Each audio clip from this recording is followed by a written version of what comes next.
Hello student, আমরা চলে এলাম একটি নতুন টপিক নিয়ে, সাবজেক্ট এবং প্রেডিকেট। যে সাবজেক্ট এবং প্রেডিকেট আমরা সবাই জানি, তাও অনেকের কাছে এখনও অজানা রয়েছে, এখনও সবিস্তারে তারা জানে না। তো আজকে আমরা সাবজেক্ট এবং প্রেডিকেট সম্বন্ধে জানবো। আমি কয়েকটা উদাহরণ দিয়েছি, বোর্ডে লিখে নিয়েছি। সেই উদাহরণের মাধ্যমে আমি চেষ্টা করব সবিস্তারে সুন্দরভাবে আলোচনা করে তোমাদের কাছে প্রেডিকেট এবং সাবজেক্ট সম্বন্ধে সহজ করে দিতে। তো most welcome my DPC English channel ক্লাসে। চলো শুরু করা যাক। সাবজেক্ট এবং প্রেডিকেট। সাবজেক্ট কাকে বলে? যখন কোনো কাজ কারা করে বা কে করে বা কাদের দ্বারা করা হয়, তাকে সাবজেক্ট কিংবা বাংলায় কর্তা বলে। আর সাবজেক্ট মূলত নাউন বা প্রোনাউন নিয়ে গঠিত হয়। এবং প্রেডিকেট কাকে বলে? সাবজেক্টকে উদ্দেশ্য করে যে কাজগুলো করা হয় বা সাবজেক্ট যে কাজগুলো করে বা সাবজেক্ট দ্বারা যে কাজ করানো হয় তাকে বলা হয় প্রেডিকেট, যার বাংলা অর্থ হচ্ছে বিধেয়। আর প্রেডিকেট মূলত verb, adverb, adjective, preposition, conjunction এবং ইন্টারজেকশন নিয়ে গঠিত। আর একটি সেন্টেন্সের মেজরিটি দুটি পার্ট, একটি হচ্ছে সাবজেক্ট আর বাকিটা হচ্ছে প্রেডিকেট। কারণ প্রেডিকেটের মধ্যে সমস্ত verb, adverb, adjective, preposition, conjunction, interjection রয়েছে এবং সাবজেক্টের মধ্যে নাউন এবং প্রোনাউন রয়েছে। তাই পার্টস অফ স্পিচ একটি সেন্টেন্সের মধ্যে দুটি মেজরিটি পার্ট হচ্ছে, একটি হচ্ছে সাবজেক্ট, সেকেন্ড হচ্ছে প্রেডিকেট। চলো আমরা কয়েকটি উদাহরণের মাধ্যমে আমরা শিখে নিই। এখানে রয়েছে সাবজেক্টের কতগুলি প্রকারভেদ রয়েছে। প্রথম হচ্ছে এক সাবজেক্ট যুক্ত বাক্য, অর্থাৎ একটি সাবজেক্ট থাকবে। এখানে কি রয়েছে? দে আর প্লেইং ফুটবল, তারা ফুটবল খেলছে। তাহলে কে কাজটা করছে, কারা খেলছে, কে খেলছে, কার দ্বারা খেলা হচ্ছে? দের দ্বারা। দে খেলছে, তাহলে দেটা হচ্ছে সাবজেক্ট, রাইট? এবার এই দে সম্বন্ধে কি বলা হচ্ছে? তারা খেলছে, ফুটবল খেলছে। তাহলে দের উদ্দেশ্য করে তারা যে খেলছে, দের উদ্দেশ্য করেই বলা হচ্ছে। আর দের উদ্দেশ্য করে যত কথায় বলা হোক না কেন বা যাই বলা হোক না কেন, সেই পুরোটা হচ্ছে প্রেডিকেট, পুরোটাই হচ্ছে প্রেডিকেট। দ্বিতীয় এক্সাম্পল হচ্ছে honesty is the best policy, সততা সর্বোত্তম পন্থা। তাহলে এই যে সর্বোত্তম পন্থা বলছে, এটা কার দ্বারা বোঝানো হচ্ছে, কিসের দ্বারা বোঝানো হচ্ছে? সেটা হচ্ছে অনেস্টি দ্বারা। তাহলে অনেস্টি হচ্ছে সাবজেক্ট। আর অনেস্টি সম্বন্ধে কি বলা হচ্ছে? ইজ দ্য বেস্ট পলিসি, তাহলে সর্বোত্তম পন্থা।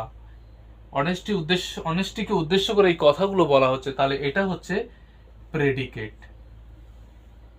হয়ে গেল।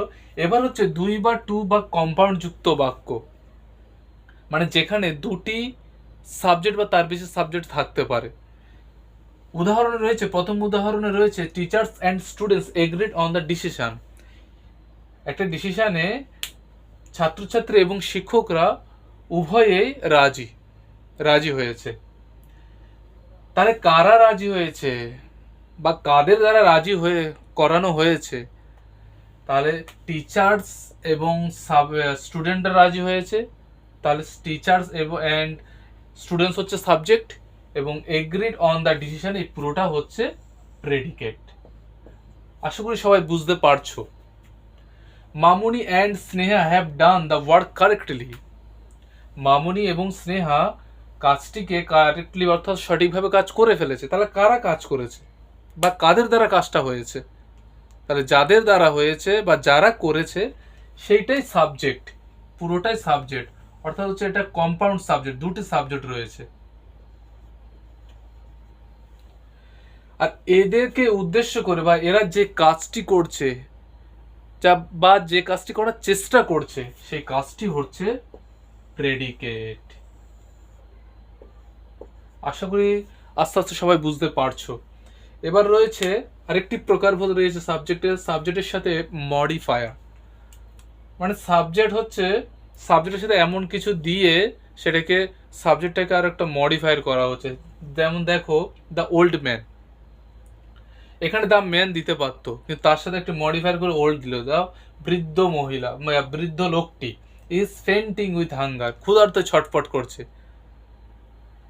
তাহলে কে ক্ষুধায় ছটফট করছে বা কার দ্বারা ক্ষুধায় ছটফটিত হচ্ছে, কে হচ্ছেটা কে? The old man. The old man হচ্ছে সাবজেক্ট। আর ওল্ড ম্যান দ্বারা কি হচ্ছে বা ওল্ড ম্যানকে উদ্দেশ্য করে কি বলা হচ্ছে? ক্ষুধার্ত, ছটফট করছে। তাহলে ইজ ফেন্টিং উইথ হাঙ্গার হচ্ছে প্রেডিকেট। নেক্সট এক্সাম্পল রয়েছে Shubhankar is wandering aimlessly. Shubhankar নির্লক্ষ্য, কোনো লক্ষ্য ছাড়া ঘুরে বেড়াচ্ছে। তাহলে কে ঘুরে বেড়াচ্ছে? শুভঙ্কর ঘুরে বেড়াচ্ছে। তাহলে শুভঙ্কর হচ্ছে সাবজেক্ট। আর শুভঙ্করকে উদ্দেশ্য করে যে কথাগুলো বলা হচ্ছে এটা হচ্ছে পুরোটাই হচ্ছে প্রেডিকেট। তাহলে দেখো আমরা যে বলছিলাম সাবজেক্টের মধ্যে নাউন বা প্রোনাউন থাকবে। দেখো প্রোনাউন, দে, প্রোনাউন, অনেস্টি, এগুলো হচ্ছে নাউন বা প্রোনাউনের মধ্যে যেগুলো সাবজেক্ট রয়েছে। আর দেখো টিচার্স অ্যান্ড স্টুডেন্টস, এগুলো হচ্ছে সব নাউন। মামুনি অ্যান্ড স্নেহা, এগুলো হচ্ছে সব নাউন। দ্য ওল্ড ম্যান এটাও নাউন, শুভঙ্কর এটাও নাউন। দেখো সাবজেক্টের মধ্যে নাউন এবং প্রোনাউন পড়ছে। এবং প্রেডিকেটের মধ্যে verb, adverb, adjective, preposition, conjunction, introduction. দেখো ভার্ব এবং সমস্ত রকম এই যে যতগুলো বললাম তার মধ্য দিয়ে এই প্রেডিকেটের সেন্টেন্স গঠিত হয়েছে। তাহলে আমরা আশা করি এই কয়েকটা উদাহরণের মাধ্যমে প্রেডিকেট এবং সাবজেক্ট সম্বন্ধে ছোট্ট ধারণা পেয়েছি, এবং যার থেকে আমরা সাবজেক্ট এবং প্রেডিকেটের ধারণাও পেয়ে গেছি। আশা করি তোমরা সবাই বুঝতে পেরেছো। যদি ভিডিওটি ভালো লেগে থাকে লাইক, কমেন্ট এবং সাবস্ক্রাইব করবে। আবার চেষ্টা করব পরের ভিডিওটা আপলোড করতে। নমস্কার, সবাই ভালো থাকবে।